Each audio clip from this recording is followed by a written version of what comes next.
são os livros poéticos? São 5. Tá? Cantares, na ordem, né? Jó, Salmos, Provérbios, Eclesiastes e Cantares. Esses são os 5 livros poéticos, ou também chamados livros sapienciais, né? Livros de sabedoria.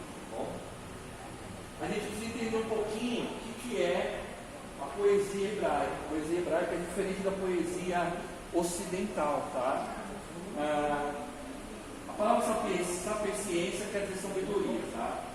Diferentemente da poesia que nós conhecemos, que é caracterizada pela rima, a poesia no Ocidente, ela é caracterizada pela rima de palavras, né?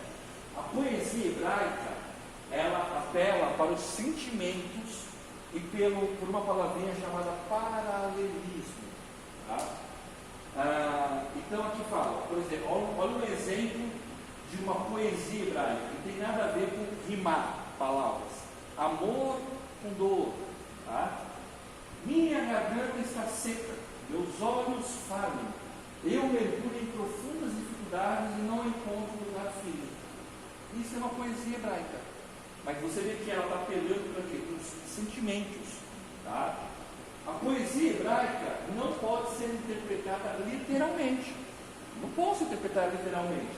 Jó 38,7 diz assim: quantas estrelas da manhã cantaram juntas? Estrela canta? É lógico que é uma figura de linguagem, eu preciso entender isso aí, tá? Salmo 114 diz assim: o mar ouviu e transbordou, o Jordão voltou à sua correnteza, as montanhas pularam como carneiros, as colinas como cordeiros. Montanha não pula, tá? Então a poesia hebraica ela não pode ser interpretada de uma forma literal. É diferente de uma profecia, é diferente de um relato bíblico. A poesia eu preciso ler ela como poesia, tá?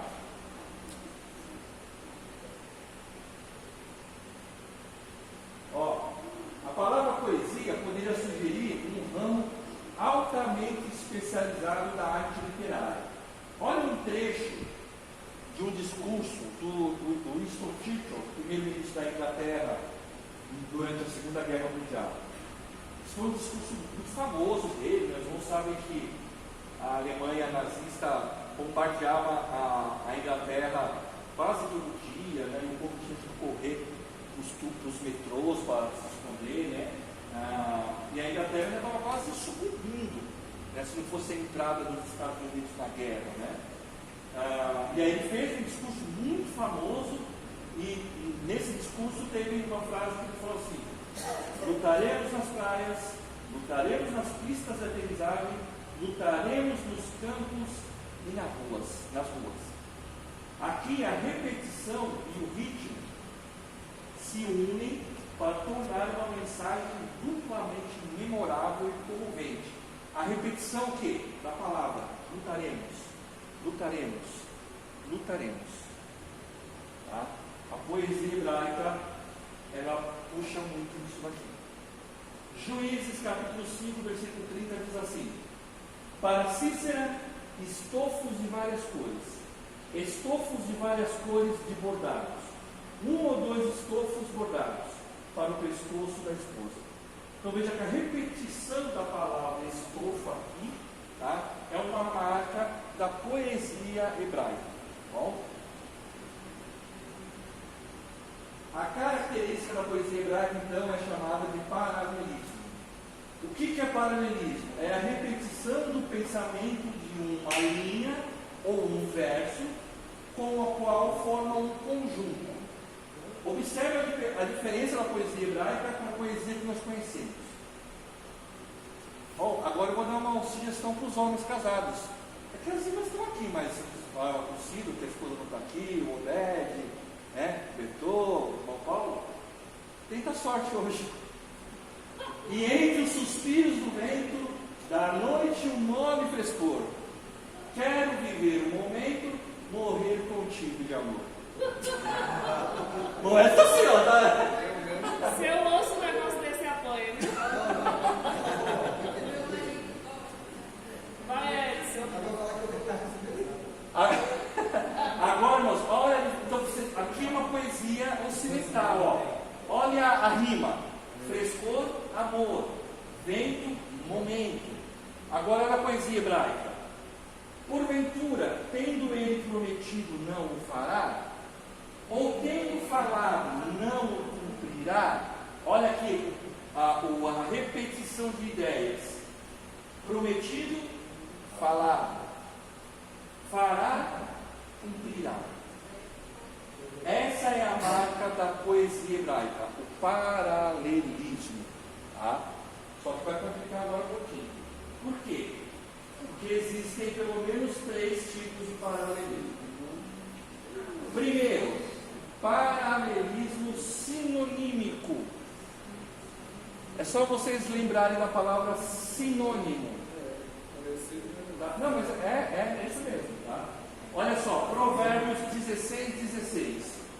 Mais vale adquirir sabedoria que ouro. É melhor adquirir inteligência que prata. Por que esse paralelismo é sinonímico? Porque a ênfase, a repetição das palavras, ele usa palavras sinônimas.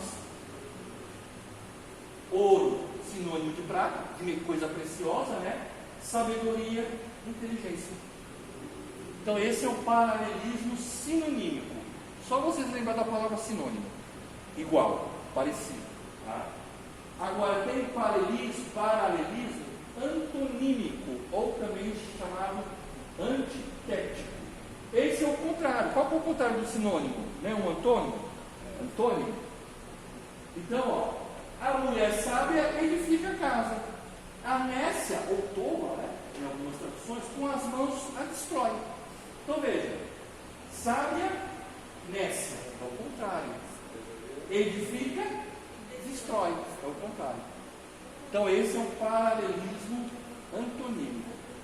E tem paralelismo sintético ou progressivo, que é aquele que vai demonstrar o desenvolvimento da frase, do pensamento. Provérbios 16:7. Quando a conduta de um homem agrada ao Senhor, até com seus inimigos o reconcilia. Então você vê que a ideia aqui não é falar, não é usar sinônimo nem palavras contrárias, mas é demonstrar o pensamento. O homem, quando a conduta de um homem agrada ao Senhor, até com seus inimigos ele se reconcilia. É um desenvolvimento da ideia. Tá bom? Então, os livros poéticos, principalmente Provérbios, Salmos, eles são, a marca deles é isso daqui. Vocês vão encontrar muito isso daí, principalmente Provérbios. Provérbios ele é um conjunto de quê? De ideias. Ele não é um livro contínuo, não é uma história contínua. Não é igual ao livro de Esther, que conta uma história. Não, ele é às vezes de um versículo para o outro muda totalmente. Tá? Então, ele não é uma história contínua. Tá bom? Cantares também pode. Cantares também. Tá? Vamos começar com Jó, então. O livro de Jó, ele trata desse tema aqui, ó. Como lidar melhor com o sofrimento. Né? O grande dilema de Jó é esse aqui, ó. Como Deus, sendo perfeitamente bom, tolera a existência do sofrimento do justo. Esse é o dilema de Jó. Como que um Deus bom tolera que o justo sofra? Tá? No livro de Jó, nós podemos ver esse conflito na composição dos diálogos entre Jó e os seus 3 amigos. E depois aparece um outro ainda. Né? Então, qual que é o debate deles? A posição dos amigos. Jó está passando por tudo isso porque está em pecado. É a ideia deles. A solução: Jó tem que se humilhar, se arrepender para que o problema seja resolvido. A posição de Jó no livro: ele reconhece suas limitações, mas sabe que não cometeu pecado algum. A solução para Jó: aceitar e reconhecer a soberania de Deus. Deus deu e Deus tirou. Jó sabia que ele não merecia nada daquilo. O que ele faz? Ele aceita. Tá? Então você tem aqui 2, o livro de Jó ele é nada mais, nada menos que um debate teológico entre algumas pessoas, alguns amigos, né, que estão acusando Jó de estar passando por tudo aquilo porque ele pecou, e o pensamento de Jó que fala assim: não, eu não pequei, não fiz nada de errado. Tá? Então, se eu não fiz nada de errado, eu tenho que aceitar que tudo isso que eu estou passando é porque Deus assim quer. É difícil, né? Mas é isso aí. Algumas respostas do livro de Jó. Precisamos entender que a soberania de Deus está acima de qualquer preceito humano. Deus permitiu que o inimigo de nossa alma, Satanás, provasse o justo Jó. Deus permitiu. Tá? Então, a soberania de Deus deve estar acima de qualquer preceito humano. Segundo, precisamos entender que a onisciência de Deus está infinitamente além da nossa compreensão. Deus trabalha nas situações que a nossa limitadamente humana nunca vai entender. Então, por exemplo, eu sei o que vai acontecer comigo daqui a 10 anos, mas Deus sabe. Então, será que Deus não está me moldando agora para me livrar de algo pior daqui a 10 anos? Como a nossa mente não consegue alcançar isso, mas Deus sim, Ele precisa fazer alguma coisa. Tá? Jesus não falou lá, tem uma passagem que falou assim: ó, o que eu faço hoje vocês não entendem, mas vocês vão compreender mais à frente. É isso. Tá? Terceiro, precisamos entender que a fé genuína não pode ser baseada nas posses ou bênçãos, e sim na essência do próprio reino. Isso aqui hoje em dia é difícil, né? Porque hoje em dia o cristão, ele é avaliado se ele é abençoado pelo que ele tem. Se ele não tem, ele está sendo abençoado. E se ele não está sendo abençoado, é porque ele está errado. Olha o pensamento aí dos amigos de Jó. E nós temos que entendermos que Deus é Deus, dando ou não dando para nós alguma coisa. Tá? Precisamos entender que muitas vezes somos provados para um aperfeiçoamento espiritual e moral. Jó precisava de um aperfeiçoamento espiritual e moral? Não, Marcelo? Não precisava ou não sei? Essa aluna nova. Jó precisava, irmãos. Todos nós precisamos. O capítulo 42 de Jó, ele fala assim: agora sei, não só de ouvir, mas agora eu passei por tudo isso, agora eu sei. Jó cria em Deus? Sim, mas só de ouvir. Não conhecia o Deus entendeu. Ele era um servo. Como muitos cristãos têm na igreja, são fiéis, são obedientes, mas eles não têm experiências. E todos nós precisamos ter experiências com Deus. Mas Deus Sabia que ele era justo, que ele era. Ele não ia negar, né? Isso, tá? Mas ele precisava passar por aquilo para ele ter. Lá no final ele falou assim: agora sim, eu sei. Conheço a Deus não só de ouvir, mas agora eu sei quem é Deus. E olha que a prova de Jó, com certeza nós não aguentaríamos não, viu?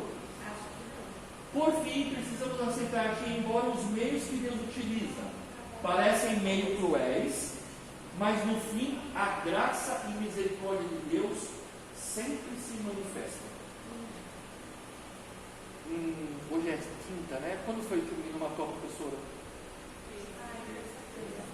Terça? Então, no mesmo dia que aquele jovem matou aquela professora na Zona Sul, né? Nos Estados Unidos também teve uma menina trans que invadiu uma escola da igreja presbiteriana.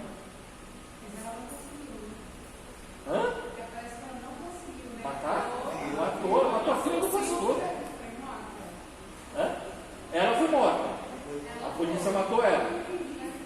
Mas ela matou acho que 5 pessoas. 5 pessoas, entre elas a filha do pastor. O que estão se falando é que o pastor estava aconselhando aquela, que ela era uma jovem trans, né? Estava aconselhando ela a sair dessa vida, entregar sua vida para Jesus. E ela foi naquele dia para matar o pastor. Como o pastor não estava, ela matou uma das vítimas, foi a filha do pastor, de 9 anos. É duro entender isso aí, não é? Os meios que Deus permite. Aí você vai falar assim, não, isso aí não pode ser coisa de Deus. Não, volta para cá. Eu preciso entender que a soberania de Deus está acima de qualquer preceito. Para nós isso é inconcebível. Não dá para aceitar que isso aconteça lá, como aconteceu aqui. Quer dizer, você está na sala de aula, dando aulas, você está entretido lá, concentrado, entra um rapaz, você nem tem tempo de reagir.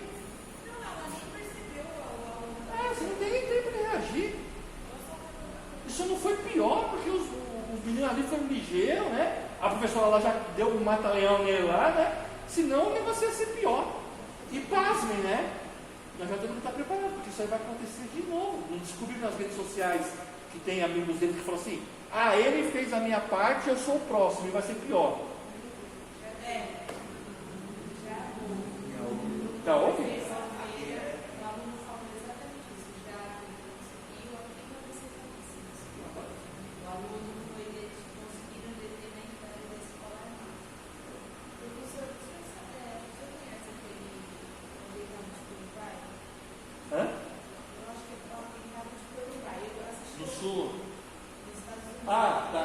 Eu assisti quando eu só tive vontade de assistir o filme de Maria de propósito. Sim. Achando que o filme ia por um caminho.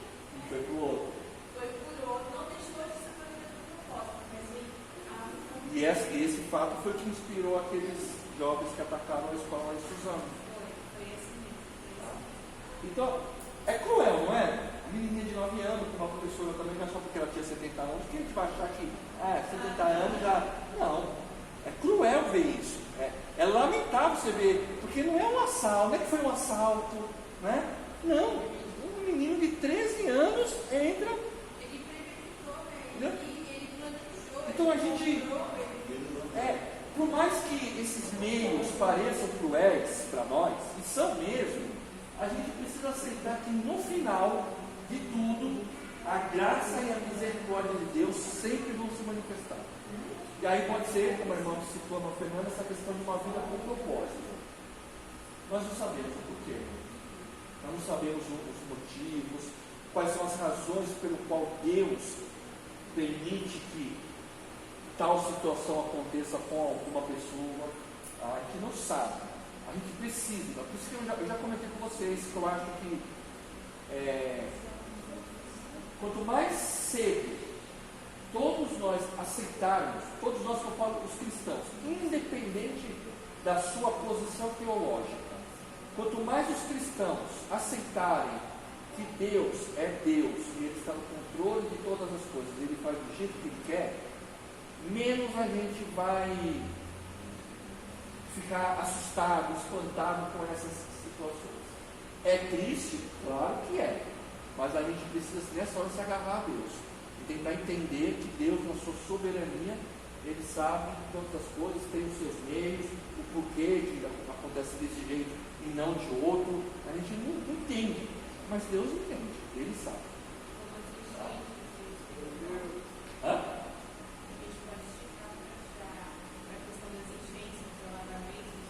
Porque Ele tem todo esse sofrimento, né? Eu lembro que você Paulo falando a respeito das criações, das mortes, e agregou tempo do jovem ao ser humano. Tudo tem uma consequência, né? Tudo tem uma consequência. Qual que é a contribuição teológica do livro de Jó? Primeiro, a liberdade divina. Não podemos limitar Deus e depois ficarmos questionando porque Ele não obedece a elas. Então a primeira coisa que a gente vai fazer, nós é tentar limitar a Deus e depois querer ficar questionando a Deus. Se Ele é soberano, Ele faz do jeito que Ele quer. Se Ele é onipotente, Ele tem poder para fazer aquele menino cair duro lá. Ou alguém ter barrado ele antes. Deus tem esse poder. Todos os livramentos que Deus já não deu, a gente nem imagina. Nos tirou de situações que a gente não fica nem sabendo. adianta a gente ficar querendo questionar a Deus. Deus é Deus. Tá? As provações. Nós temos um inimigo que quer a todo custo nos tirar da presença de Deus, Satanás. Ele representa todos os propósitos contrários ao de Deus e, consequentemente, ao nosso bem-estar. Então, a gente precisa também entender que tem um ser que é poderoso, não é todo poderoso, mas é poderoso, que está lutando contra os propósitos de Deus.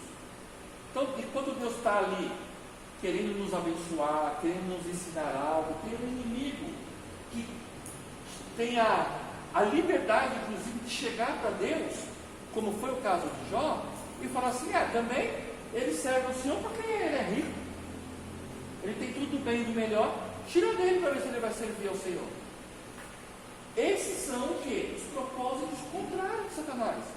Então não fica achando, porque lá em Apocalipse diz, irmãos, que o inimigo de nossas almas está noite e dia diante de Deus nos acusando. Você pensa que ele não chega lá e fala assim: ô Senhor, você viu o que o irmão Paulo fez hoje lá? Quase brigou lá com o cliente dele lá, porque o cliente não pagou ele, faltou pouquinho para ele partir para a violência. O senhor não vai fazer nada, não? O senhor acha certo? Porque domingo ele está na igreja lá, louvando ao Senhor. O inimigo está sempre nos acusando, irmãos. Sempre.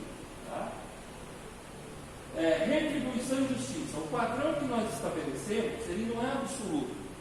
Bons atos beneficiam e maus atos prejudicam. Só o julgamento final de Deus para dar justiça a todos. Na nossa regra de justiça, a gente pensa assim: eu sou bom, então logicamente eu só vou colher coisas boas. O camarada lá é ruim, logicamente ele vai colher coisas ruins. Esse é o nosso padrão, mas não é o padrão de Deus.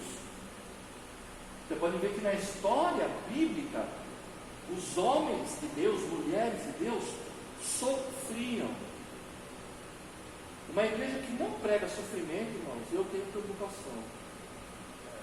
A igreja tem que ensinar: tu vai sofrer. Jesus falou, né? No mundo tereis aflições.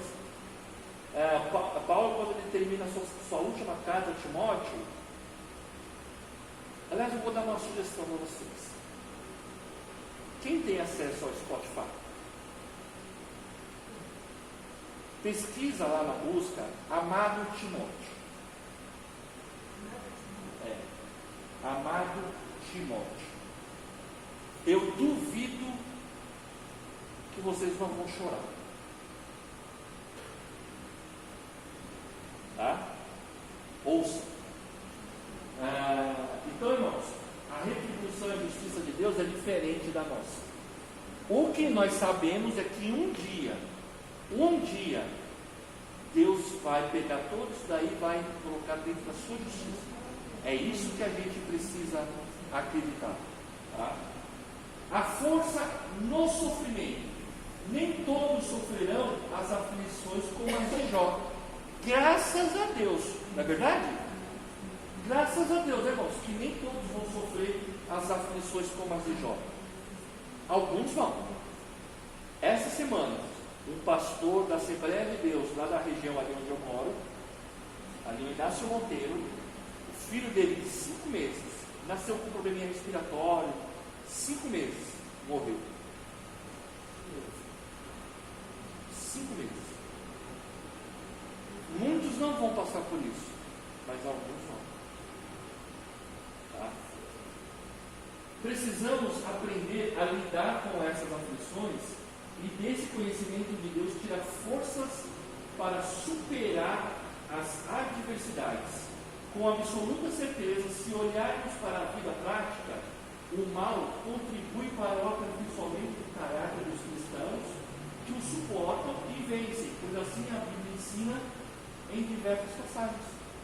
Então, força no sofrimento. Não é fácil, mas é por isso que é muito importante que o cristão tenha fundamentos bíblicos. Por que tem muito cristão que não aguenta? Sai da igreja.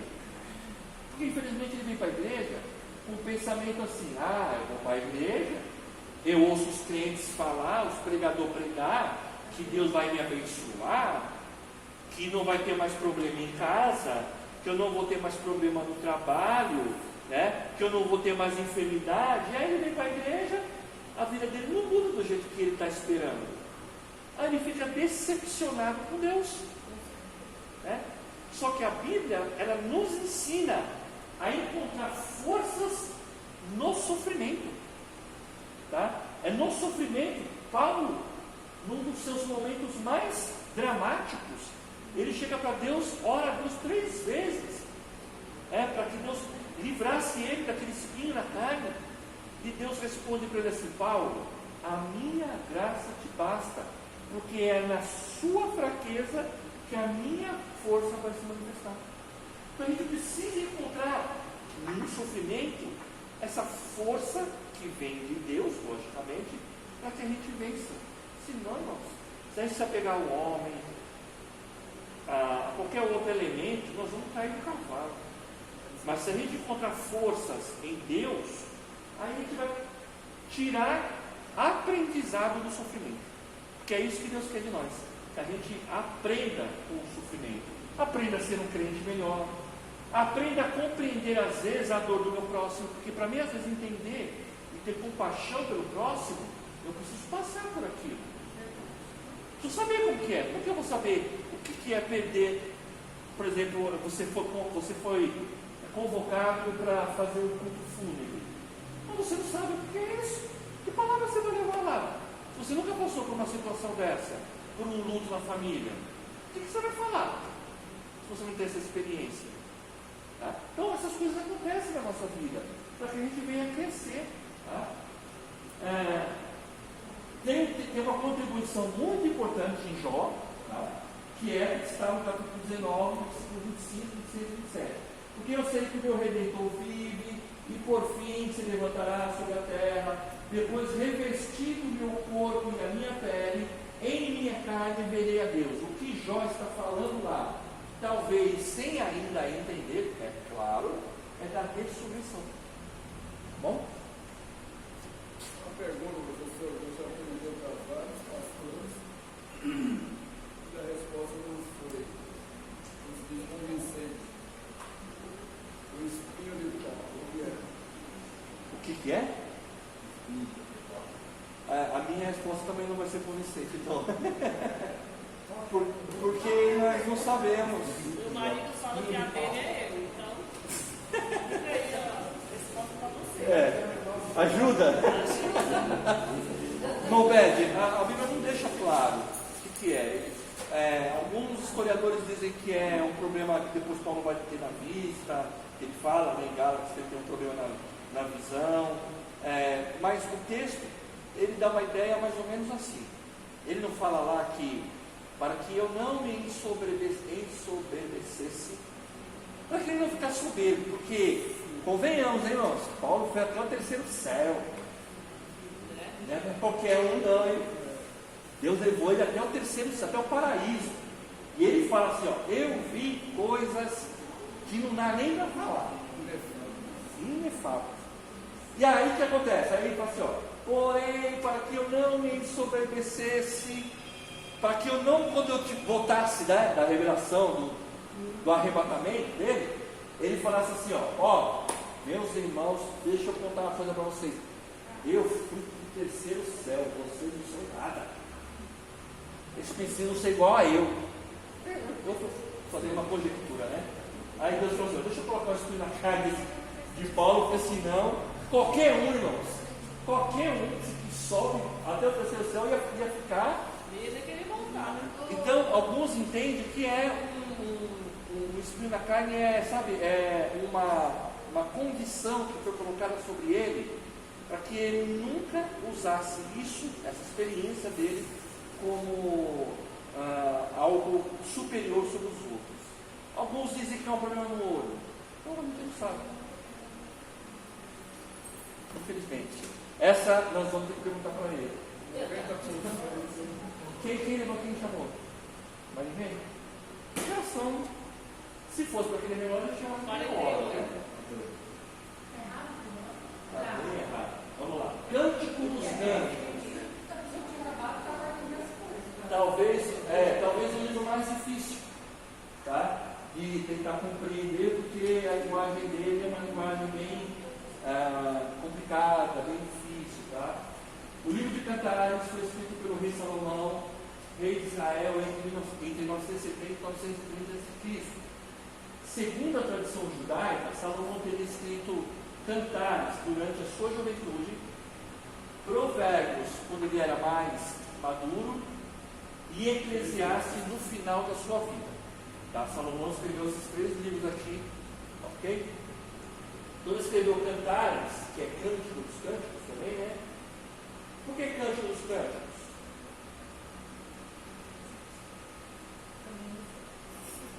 Quantos cânticos Salomão escreveu? 1000 e pouco, né?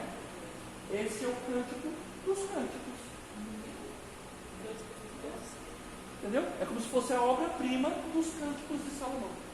Cântico dos Cânticos. Tá?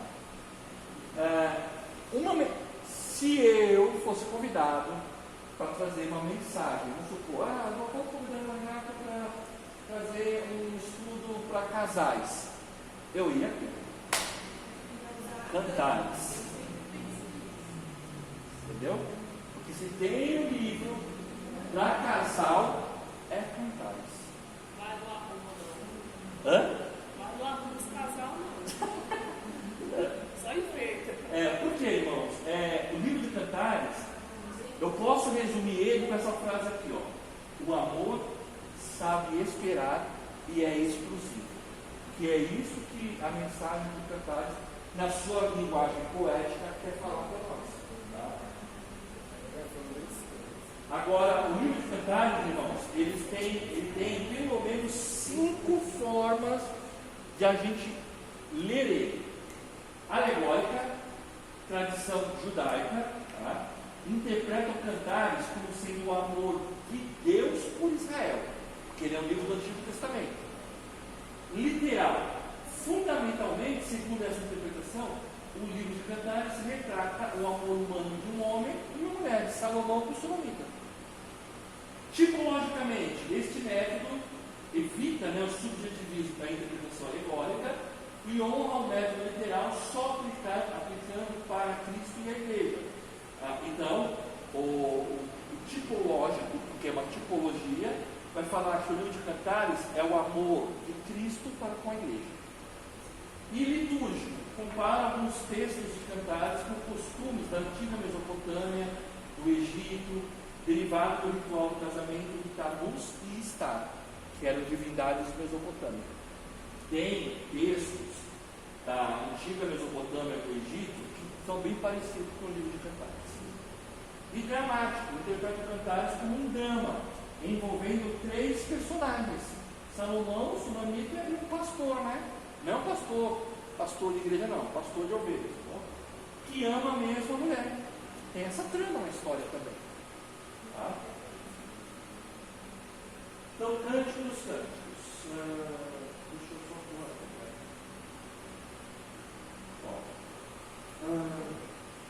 ele apresenta o relacionamento entre o rei Salomão e a jovem Sulamita com o propósito de mostrar que, assim como a vida terrena é preenchida pelo amor conjugal, a vida espiritual é preenchida pelo amor que o Senhor tem pelos seus e pelo relacionamento que estes têm com Ele como fruto desse amor. Mostrar que o amor lícito entre um homem e uma mulher é lindo poema em Deus e deve ser vivido intensamente. Agora, o texto que eu usaria, para fazer para os irmãos, se eu fosse convidado para uma palestra de casal, sábado eu vou numa palestra de casal, mas é sobre tema financeiro. Cantares. Eu usaria esse texto aqui, ó. Capítulo 2. Eu não sei na Bíblia dos irmãos se tem essa divisão: esposa, quando é um está falando, quando é outro está falando. Na Bíblia, alguém da Bíblia atualizada é dividida assim, tá? Quando é o esposo que está falando, quando é a esposa que está falando. Capítulo 2, versículo 10 diz assim: o meu amado fala e me diz.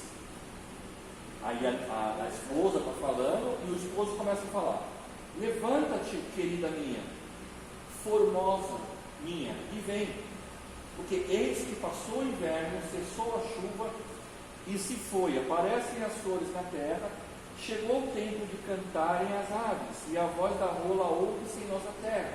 A figueira começou a dar seus figos, e as vides em flor exalam o seu aroma. Levanta-te, querida minha, formosa minha, e vem, pomba minha, que andas pelas fendas dos penhascos, no esconderijo das rochas escarpadas, mostra-me o rosto, faz-me ouvir a tua voz, porque a tua voz é doce e o teu rosto é amável. Então o noivo, o esposo, ele está convidando a esposa a sair, ele quer ver ela, né? Ele até fala, ó, passou o inverno, a chuva se foi, inverno, né? Para nós não, né? Não tem inverno ultimamente, né? Mas em Israel o inverno é rigoroso, né? Passou o inverno e as chuvas foram embora. Aí no versículo 15 ela responde, ela fala assim, eu trabalharia esse texto aqui: apanhai-me as raposas, as raposinhas que devastam os vinhedos, porque as nossas vinhas estão em flor. Eu trabalharia um tema para casais, cuidado com as raposas e raposinhas que devastam os vinhedos. E aí você vai desenvolver, capítulo 2, versículo 15, tá? E aí eu já preguei essa passagem aqui, tá? Já usei ela numa pregação, mas para um encontro de casais, eu desenvolveria quais seriam as raposas, porque raposas, entre a fauna hebraica, a raposa é um animal que destrói, não é um animal bem visto, né? Não é igual o leão, a águia, ela é um animal que destrói, tá? Então, eu trabalharia isso. Quais são as raposas e raposinhas que devastam o vinhedo, que estão destruindo casamentos? Se você for pregar esse livro cantar, qualquer igreja fica ali. Tá bom. Eu sou apaixonado por essa passagem. É o livro dessa. É a passagem mais conhecida, Eu né? só vi um pregador até hoje pregar em cima da palavra. O resto que voltou e estamos falando de você. Nós temos 5 minutos. Vamos lá. Vamos para Provérbios rapidinho. Provérbios de Salomão, filho de Davi, rei de Israel. Então, logo de cara a gente vê que Salomão não escreveu todos os provérbios, tá? Você tem lá, por exemplo, no final lá, Provérbios capítulo 30, 31, lá o Lemuel que escreveu, tá? Para se conhecer a sabedoria e a instrução, para se entender as palavras de inteligência, para se instruir em sábio procedimento, em retidão, justiça e equidade. Este é o título do livro de Provérbios. Para se dar aos simples prudência e aos jovens conhecimento e bom siso. Obrigado, hein? Não. Obrigado. Definição de um provérbio. A palavra provérbio vem do hebraico masal, que quer dizer paralelo, similar. É uma descrição por comparação. Definição popular. Provérbios são ilustrações de realidades da vida, fonte de sabedoria, experiência concentrada, verdades em poucas palavras, modelos organizados para ensinar coisas da vida. Os escritores, Salomão, sábios, tá? Que a Bíblia não fala quem são, nós sabemos que são homens que provavelmente viveram na época de Ezequias, sábios homens de Ezequias. Agur escreveu o Provérbio 30 e Lemuel, inspirado por sua mãe, escreveu o Provérbio capítulo 31. Atenção, irmãos, provérbios não são leis ou promessas de Deus, não são leis nem promessas, tá? Provérbios afirma que aqueles que vivem segundo o padrão de Deus serão bem-sucedidos neste mundo. Esta é uma verdade, de modo geral, mas não é uma promessa, tá bom? Porque senão a Bíblia seria contraditória. Porque se Jesus ensina que no mundo tereis aflições, né? Se o Salmo 34,19 diz que muitas são as aflições do justo, mas o Senhor é livre de todas, tá? Se Provérbios fosse uma promessas, iria contra o restante dos ensinos da Bíblia. Tá? Então, o que são provérbios? São fonte de discernimento para o nosso dia a dia e também uma referência para a tomada de decisões acertadas. É isso que provérbios é. Tá? É um conjunto de textos que nos ajudam a tomar decisões. São promessas de Deus. Tá? Vou dar um exemplo aqui. Provérbios 24:10. É bem conhecido. Diz assim, na versão de vocês deve estar um pouquinho diferente. Se te mostras fraco no dia da angústia, a tua força é pequena. É um quê? É uma fonte de discernimento que está nos orientando ao quê? Poxa, se no dia da adversidade, se no dia da luta, da angústia, eu me mostrar fraco, a minha força para superar o quê? Esta angústia que eu estou passando, esta angústia, essa adversidade, ela será pequena. Tá? Outro exemplo.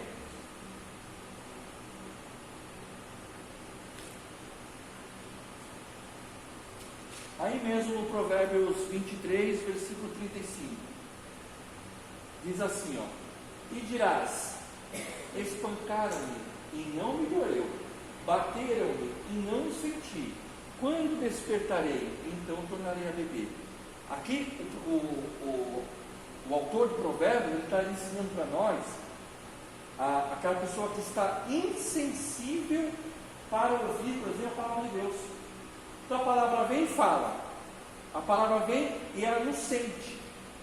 Usa o termo aqui de espancar, não me doeu, bateram-me, não senti, com a intenção de dizer que uma pessoa, mesmo quando ela sofre um espancamento ou ela apanha, ela é tão sensível que ela não sente. Tá? Então provérbios são isso, são fontes, referências para a gente aprender a ter uma conduta de vida melhor. Agora, são tantos os temas que provérbios trata, a ira. Esses que estão em vermelho são provérbios destacados que vocês podem, eu vou colocar isso aqui lá no grupo hoje, né? Hoje ou amanhã, tá? E aí vocês podem ler, tá? Esses que estão em vermelho. A generosidade, a correção dos filhos. Esse cara aqui não é. Provérbios 13, 24. Diz assim, o que retém a vara aborrece seu filho, mas o que o ama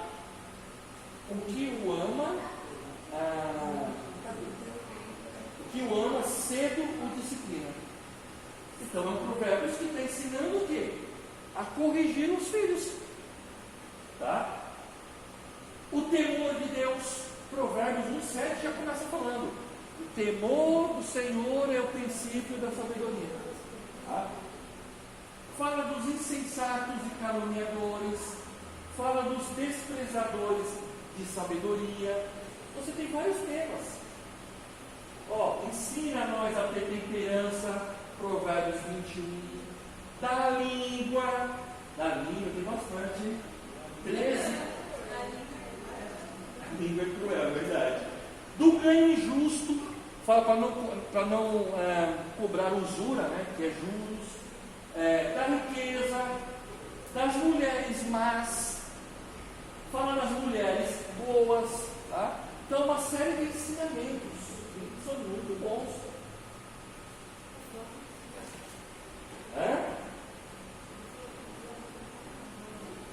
Os homens é o autor do Provérbios. Lições de Provérbios. Esses, vou parar aqui, tá? Provérbios é um livro de orientações espirituais, emocionais e físicas. Provérbios é um livro prático que deseja nos pôr em pé. Provérbios, a sabedoria é o alicerce para a vida. O homem pode ser sábio se pedir a Deus, Existem 3 tipos de sabedoria. Sabedoria adquirida na vida humana, pelo conhecimento, por exemplo, né? A sabedoria demoníaca e a sabedoria concedida por Deus. Tá? Então, o livro de Provérbios ele trata sobre isso. Faltou falar Eclesiastes e Salmos. E aí nos profetas, tá? Mas vai ter Já ia falar. Eu acho que eu Seu quê?